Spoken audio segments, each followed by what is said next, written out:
കഴിഞ്ഞ ദിവസം രാത്രിയായപ്പോ എന്തൊക്കെയോ കഴിക്കാൻ ഒരു കൊതി. അങ്ങനെ പുറത്തു പോയി വാങ്ങുന്നത് ഇനി ഭയങ്കര മടിയായി. അങ്ങനെ വന്ന് കിച്ചണിൽ നോക്കിയപ്പോഴത്തേക്ക് ഒരു മധുരക്കിഴങ്ങിന്റെ കഷ്ണം ഉണ്ടായിരുന്നു, ഒരു കപ്പയുടെ കഷ്ണം ഉണ്ടായിരുന്നു.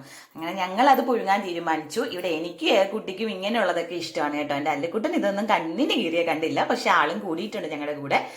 അങ്ങനെ കുട്ടി എന്തൊക്കെയോ കാര്യങ്ങളും പാട്ടൊക്കെ പാടി ഇങ്ങനെ ഇരിക്കുവാണ്. എന്നിട്ട് ഞാൻ എടുക്കുന്ന സാധനങ്ങളെല്ലാം ടേസ്റ്റ് ചെയ്ത് നോക്കുന്നുണ്ട്. അല്ലിക്കുട്ടൻ ആ സമയം കൊണ്ട് ഞാൻ ഇന്ന് വാങ്ങിയിട്ട് വന്ന ഇഞ്ചിയെല്ലാം ഇനി ഫ്രിഡ്ജിൽ സ്റ്റോർ ചെയ്ത് വെക്കാൻ വേണ്ടിയിട്ട് എന്നെ എല്ലാം കഴുകി വെച്ച് തരുവാണ്. അങ്ങനെ അവനാലാവുന്നത് അവനും ചെയ്തിട്ടുണ്ട്.